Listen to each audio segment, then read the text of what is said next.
Hey, where are you going? Hey!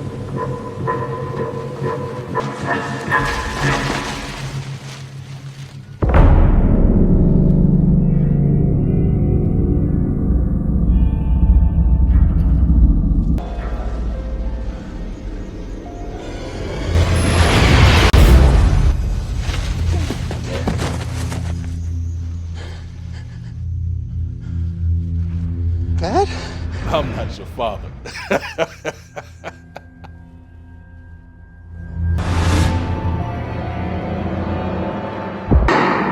We have to go back!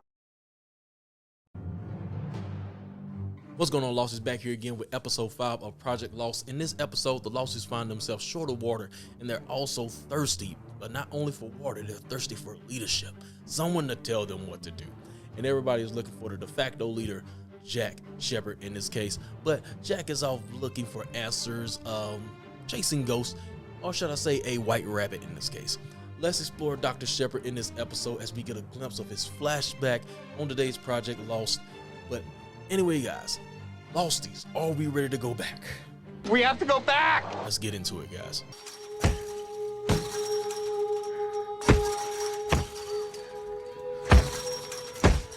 Stay down.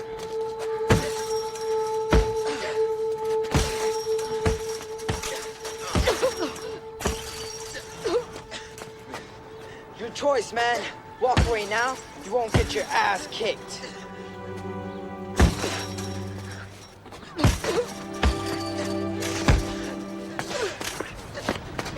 Should have stayed down, Jack. Stay down, Jack. Stay down. I'm like the guy in Rocky 3 where Rocky's just getting pummeled and he's waving the white flag. Stay down. I'm that guy. Or was that?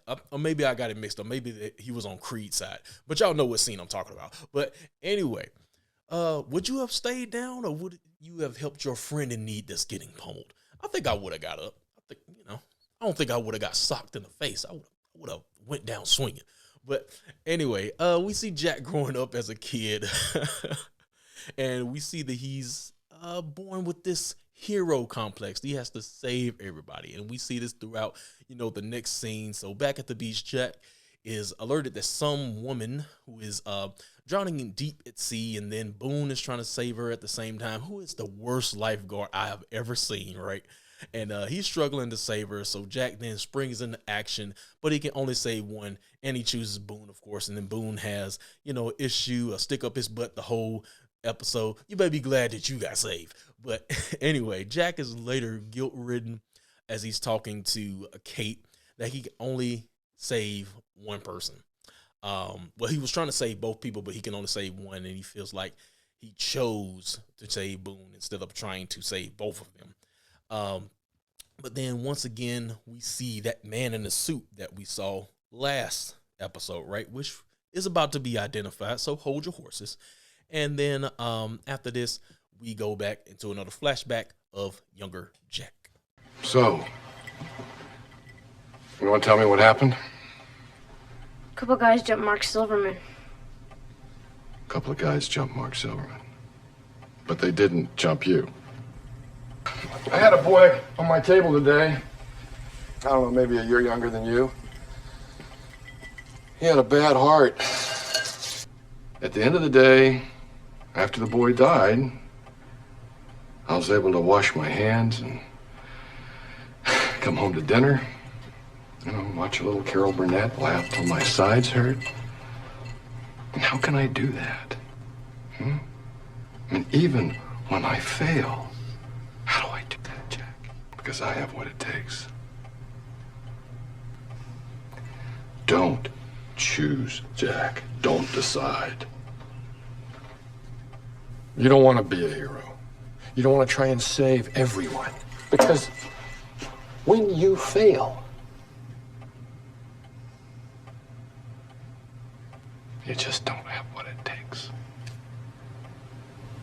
So as you see in the scene, we get a flashback with Jack and his father, Christian. Yes, Christian Shepherd. Think about it.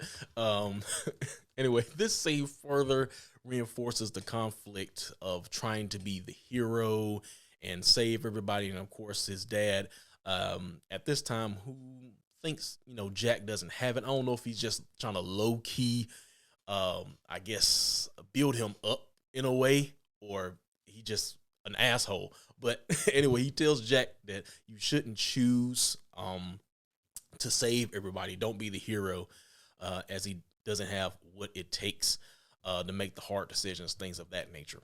But anyway, we go back to the island where we have a water supply issue, and then Jack and Hurley, not Jack and Hurley, but Charlie and Hurley are telling Jack that the water supply is running out, of course. And of course, they're following him around like a puppy dog. What should we do? What should we do? And Jack is like, what are you asking me for? So, at this point, he's struggling, with that, with everybody placing him in that leadership role.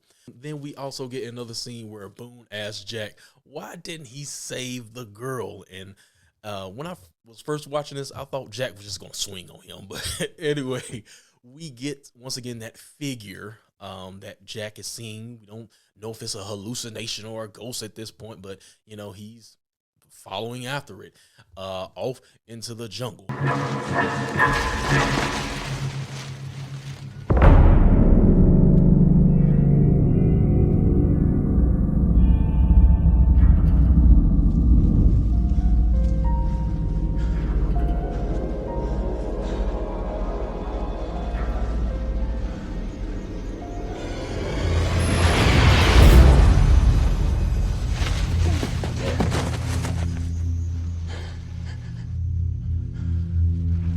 Dad?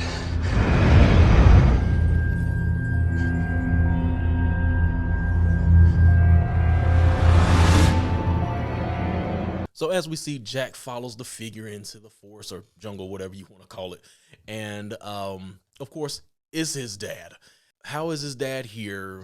We don't know he's dead at this point, but, how is he here? So I'm like, what is going on with Jack? We don't know what's going on with the island. We don't know the mysteries. We don't know the properties at this point. So, watching this the first time is just like, what is going on? But anyway, go back to that flashback again. And this time, Jack's mom is pleading with the adult Jack at this point to bring his father home.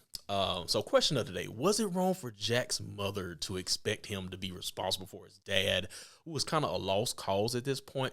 But she did say something like to Jack that I guess he felt guilty about. She said something that he did, and honestly, I don't remember what it was. I don't know if it was ever revealed. So any lost experts out there, if you want to drop down in the comments and remind me what that was, just be sure to make sure before you post, say that this is a spoiler, and then give it a couple spaces, and then, kind of let me know so that new people won't be spoiled. So next we get a scene where Claire has passed out due to dehydration, and Kate is trying to find some water for her, but of course the limited supply that they already have has been stolen by somebody. So once again, we get another one of those whodunit scenarios. So once again, they kind of went to the well, like, didn't they just do this like an episode before? But once again, Sawyer is profiled once again, so everybody thinks Sawyer did it, but we wind up finding out that he didn't do it, as Kate, follows him to his little stash hole, and he says the bottle that he gave to Jen and Son was his, and he traded it for a fish or something like that. So we still have the mystery of who done it, who took the water, things like that. But enough about this minuscule part of the storyline. Let's get back to Jack, shall we?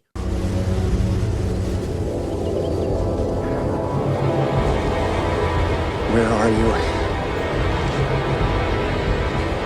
Where are you? So we see Jack is searching frantically in the jungle for his father. And I'm liking the camera work right here, spinning around him, and, this state of confusion, and, just Jack is just out there at this point. And he needs answers, damn it. But we get a flashback at this point where Jack goes to the hotel. He goes all the way to Australia. His father's in Australia, getting high and drunk out of his mind. We see pills on his desk, and he's gone. And then I guess the hotel attendant said that there was an incident, and And we also had another term, the others, that was used in this episode. A little foreshadowing. I think they put those terms in there on purpose. For you lost vets, you know what I'm talking about. For you newbies, you'll find out. But anyway, I like how they placed that wording in that scene right there. And then after this, Jack follows his father in present day until he trips over, and then he takes a tumble down and then almost falls off a cliff, only, to be held up by a branch. He grabs onto a branch, and then he is helped by none other than John Locke. Why are you out here? Chasing something. Someone. The White Rabbit. Alice in Wonderland. Wonderland, because who I'm chasing, he's not there. I'm an ordinary man, Jack. Meat and potatoes. I live in the real world. I'm not a big believer in magic. But this place is different. But I've looked into the eye of this island, and what I saw was beautiful. So in the beginning of this scene, John is telling Jack that people are looking for him for answers for what to do. So once again, we get, that reinforcement of the Losties here looking for somebody to tell them what to do, looking for a leader. And I kind of like the buildup we had earlier in the episode where, we saw the scene with Michael and Walt, and he was telling him not to drink the water. We're already seeing issues with, or a hint of, the supply issue with the water. So we saw that. And then we also saw the scene with Sun and Jen.